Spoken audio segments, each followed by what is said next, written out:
Am I the a-hole for telling my fiancé if I see her friend again, I'm calling the cops? Plus update. Me, 29 male, and Erica, 27 female, dated for 2 years and have been engaged the last 4 months. After we got engaged, Erica moved into my house. I still pay the mortgage, while she pays for utilities, groceries, and household items. After we get married, the plan is to put her on the house so she gets equity as well. Her friend Leah, 27 female, and her have been best friends since high school. I don't particularly like Leah, but I've also been cordial as I know she's gonna be in my life. My issue is Leah thinks of my home as hers. Couple examples. She always brings her boyfriend over and he's a sketchball. She talks to me in a very disrespectful way in my own house, like I'm a guest, and she/Erica own it. One day I went out to my garage and some of my tools were missing. I checked my camera and Leah/boyfriend were in my garage with Erica and took some tools with them. I asked Erica and she said they were just borrowing and would return them. I had to reach out multiple times for them to finally return the tools weeks later. I have a nice wine/liquor collection and I was working late on Friday. While working, I heard some clanking of bottles together. Erica wasn't home, so I went out to see what was up. Leah was behind my bar. I asked what she was doing, and she said Erica told her it was okay to borrow a bottle of wine for her party and that she would pay it back. I told her no, that was not alright, and to leave. I asked Erica about this, and she said, I don't remember telling Leah she could take a bottle, but I might have, I don't remember. I told her at this point I wasn't comfortable with Leah being in my house. Erica sort of understood, but she also blew me off. Final straw came when I wanted to go hit some golf balls and my clubs were missing. I freaked out because I golf regularly and my clubs are my biggest investment. Went to check the camera again and Leah used my garage code and took the clubs. I blew up, called Erica and told her to get them back immediately. Erica said Leah had asked for the garage code to grab some clothes from her closet, and not my clubs. I threatened to call the police but Erica stopped me. Leah kept telling us that her boyfriend needed them for a work thing. I got them back almost 4 days after they were taken and they were dirty.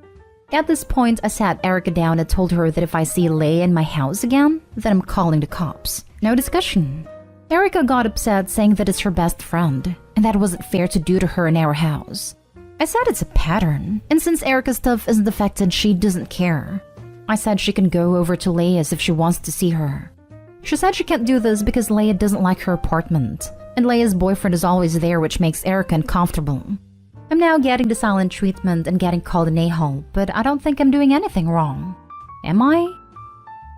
Now for the top comments before reading the update. Do not put this woman on the deed to your home. Heck, don't marry her. You don't have a Leah problem, you have a fiancé problem. Time to move on, buddy. Not the a-hole. I agree. OP, open your eyes. Agreed. Erica is allowing this to happen. There are a lot of boundary issues that shows as red flags. The fact that Leah has her code and lets herself in without letting anyone know is a problem. And you can truly see that Leah does not give a single damn. She got outed multiple times on camera, got caught nicking a bottle of wine, and did not care. Leah does not respect the OP. Plain and simple. And Erica is fully endorsing this behavior in their house that she does not own any part of. I'm starting to think Leah did, in fact, have Erica's permission to take that bottle. Erica just backpedaled and threw her friend under the bus when Opie got upset. I wouldn't be surprised if Leah also thought she had permission to borrow the clubs. After all, we know Erica gave her the key/code and gave permission to borrow the tools. Either way, neither of the ladies have boundaries. But this sounds like an Erica problem. Also, I would keep copies of the security footage, just in case, and change the garage code. Already have done these things, but thank you for the advice. I won't give Erica the new code. She has the clicker to get in and out, but I'm not comfortable giving her the code until this whole situation works itself out. If you can't trust your fiancé with your security code, you guys should see someone together before you get married, and have a lot of discussions on your future and how you both see things. And now for the update. I want to thank you all for the kind words and comments. I knew after reading the comments that it was time to come to a resolution. I decided to drive home from work and talk with Erica. When I showed up, Leah's car was parked in the drive. I went inside and they were watching TV. I told Leah immediately to get out. She tried to argue, but I told her if she didn't, then I'm calling the police. Erica tried to get pissy that I kicked her friend out, But I said I'm done talking about Leia because at this point, nothing is changing with that relationship. Sat Erica down and showed her this post. 20 minutes of reading later, I asked her what she thought. She said, "Those people don't understand our relationship or Leia." I knew then that it was over. I asked her to hold out her hand and I took the ring off. She begged, saying she's sorry and she'll cut Leia off, etc. I told her I can't even trust her with a garage code. How am I supposed to trust her as my wife? She's locked herself in our room now and I'm in the kitchen packing up her things. I called her mom and dad telling them about what has happened, and they were furious. Leia's apparently banned from their house. It has been since high school. I didn't know this, but her parents said it's been like this since high school. They're coming this weekend to get Erica and the stuff. I couldn't be any happier than I am right now. A huge weight feels lifted off my shoulders.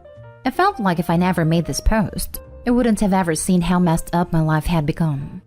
Sincerely, thank you everyone. Can't wait to take my clubs out and play around now that I have more free time. Really excited to see what single life brings and can't thank you all enough again. Next story. Am I the a-hole for calling my girlfriend inconsiderate for the way she tested me? My girlfriend told me that she tested me by canceling a date when we first started to go out. It was the date where we were kind of planning to hook up for the first time. For context, she lives in the city while I have an hour drive. She waited until I was halfway to the city before canceling. I remember texting her as I got into the car and telling her I was on my way, and she still waited until I was halfway to the city. She had a lot of opportunity to cancel before I had driven half an hour. The date being canceled sucked, but she told me she was feeling sick, and I told her it was okay and told her to get better. I had also asked her if she wanted me to come over, and she said she didn't want to. She told me that it was a big moment for our relationship as she found that I'm very considerate. But honestly, I get why she wanted to test me, but I really am pissed off in the way she tested me. She had no consideration for my time and effort. It was as if she really wanted to inconvenience me to see how I would react. I told her that it was pretty inconsiderate to wait until I had driven halfway to cancel, and she had been really inconsiderate in the way she tested me. She apologized half-heartedly and then said it was not a big deal and it has been 4 months. I told her it was a big deal to me, and we had an argument about it. I feel like an a-hole because it feels a really small thing to get mad about. Not an a-hole. The fact that she isn't remorseful at all, that's your second red flag. The fact she's made you feel like the a-hole for being rightfully upset, that's your third red flag. This chick is a manipulative, gaslighting trouble box. I think you were right. Dear God, I'm dating another version of my ex. It's pretty bad when the administrator of the relationship test miserably fails it themselves. Even worse when they fail to allow for the possibility that the other person might actually be dissatisfied with them. She should have kept quiet about her little test. Your behavior on that day was appropriate and considerate. Good for you. Obviously, you passed. But now, going forward, when anything comes up, you may be wondering, is this a test? And is this a test? And is this a test? Because yeah, it might be. You need to have a little discussion about this. This is not a small thing to get mad about. Not the a-hole.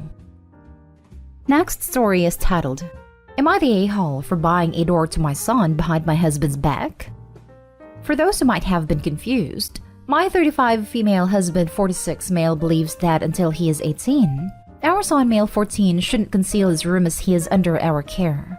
This has been one of the things straining our relationship lately, as I think that a teen should have some freedom. Maybe not completely out of our sight, but you know, a door at least. But my husband keeps insisting on him having almost no freedom at all. Whenever I bring up the door thing, he just shuts me down with, this is what it'll take him to be a man, and this is how I was raised. So, both my son's birthday and Christmas are coming up, and I decided that he should finally have a door to his room. So I went behind my husband's back and bought a new door, and heard it to be installed while they were both away. When my son came from school, he was incredibly delighted, but my husband didn't receive the news so well. He told me that this is not the kind of decision that I should be making by myself, and that I disrespected his authority, and now he's refusing to even sleep in the same bed as me. I've been wondering if this should have been a conversation rather than me disrespecting his wishes. So, am I the a-hole for going behind my husband's back to get a door for my kid? Now for the comments. Not the a-hole. Your husband is super controlling. Scary, frankly. Not only this, but it's mistreatment. When CPS found out I wasn't allowed a door that just had a curtain, and that my mom's boyfriend would sneak down the stairs unexpectedly to yank open at random intervals, it almost caught me naked while I was changing a few times. They went off. Not only is it maltreatment, it's a fire hazard. If you have a house fire, your son has nothing to stop that fire from entering his room before it can get out his window, which would likely result in either massive bodily injury due to burns and smoke inhalation, or at worst, death. The husband is mistreating and putting his son at risk. Some kind of man he turned out to be. Edited to add, please find a safe way to live with your son. Frankly, I'm worried that things will escalate in the way he treats the both of you if you continue to stand up for yourself with your shiny new spine OP. I don't want you trapped in a home with a violent person. No one deserves that. Not stay home. Your husband was the one who made the decision to not let him have a door, without your input, and now you've shown him what that's like, and he doesn't like it. My question is, why have you stayed so long with a man who treats your son this way? Yes, this feels awful, and frankly, I have an insane amount of resentment for any man who seems to think he automatically has authority and dominion over his home as the ultimate ruler. BS. Opie's not a-hole for getting him a door. But if she doesn't realize that this is going to be a never-ending battle in his teens, and that he's going to leave and not come back once he turns 18 unless they get their act together, she's got some very rude surprises coming. Not stay home. There are bigger issues here than the door, which is already a big issue. I believe not having door or any right to privacy is maltreatment. I'm sorry your husband was brought up in an awful home, but that doesn't give him the right to mistreat your son. You had your son at 21 when your husband was 32. That's a concerning age gap. And when it's combined with your husband constantly shutting you down, punishing you and your son for disrespecting his authority, and you feeling the only way you can have a say and do something for your child is by sneaking around your spouse, it all combines to worrying conclusions. I'm worried your husband has an unhealthy totalitarian head of household mindset. There is no excuse, be it upbringing or religion, for his behavior. Think about if the status quo is really what you want for yourself and your child. Last story. Am I the a-hole for canceling a vacation with my fiancé and taking my daughter on a vacation? My daughter Maya, 16, has severe anxiety. She goes to therapy and is on medication, but we still can't push her too hard on certain subjects like school. I've always had a policy that as long as she tries her best and passes, I'm happy. My fiancé has been encouraging her to work harder and get better grades. She usually gets B's and C's, so she could get into a good college. I've always shut it down because she plans on going to community college, then wants to transfer to a local state school and her grades are fine for that. My fiancé made a deal with Maya behind my back that if she got straight A's this semester, he'll take all of us to Disneyland for her birthday. But if she gets a B, she gets nothing. He told her that if I knew about this, I wouldn't let him take us to Disneyland. Maya has been dying to go, so she stayed quiet. I noticed that she's been a lot more stressed out over the past couple months, but she just kept telling me that the classes this year are a lot harder than the past few years. And I know your junior year is supposed to be one of the hardest, so I believed her. Last week was study week before finals, and on Friday, she broke.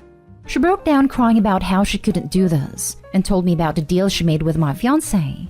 I was livid when I found out. Maya has been a wreck since then. She's barely speaking, doesn't eat much, and has asked me to sleep in her bed every night.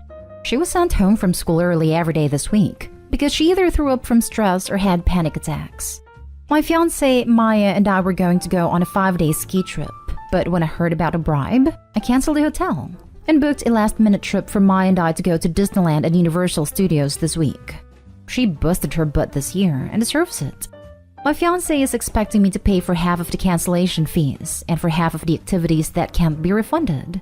And we got into an argument and are not speaking at the moment. I know this relationship is over, but I wanted to know if I was the a-hole.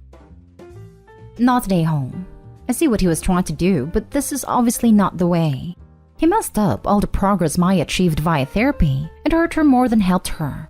Actually, what does your fiancé expect her to do if she gets to good school? If she cannot handle stress from high school, why would you stress her even more with very demanding uni? It's all messed up. I'm glad you stick up for your daughter, enjoy the trip, and have awesome mother-daughter experience. I hope you said a girl will start at the community college for 2 years. That is actually a smart way to do it. Much cheaper as well. Much better for a student who needs support and struggles with anxiety issues she's still getting under control too. Not stay home. Your fiancé manipulated your 16-year-old daughter behind your back. Even if he truly believed that getting her to improve her grades was for her own good, it's totally inappropriate to have gone about it in this manner. And of course, you had very good reasons for your parenting decisions, as we can see from her suffering now. Furthermore, convincing her to keep a secret from her mother is incredibly dangerous. She's now more at risk from predators who use the same tactic. You shouldn't have canceled the ski trip. You should have simply informed him that since he arranged the trip under false pretenses, he is on his own. You will not be attending or paying for any part of it, since you now have to take care of your daughter and the mental anguish he inflicted on her. Not stay home. Your fiancé manipulated your daughter into lying to you, which seems like would never have happened to begin with if it weren't for him.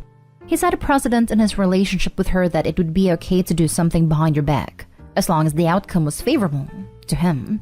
He endangered her mental and physical health for his faulty ideology that going to a standard 4-year good college is the only way to become successful in life. If this ploy would have been successful, what would have been the next thing he felt he needed to correct in your parenting behind your back? I wanted to say you should pay the fees, but the more I think about it, the more I feel it should be payment for him manipulating everyone.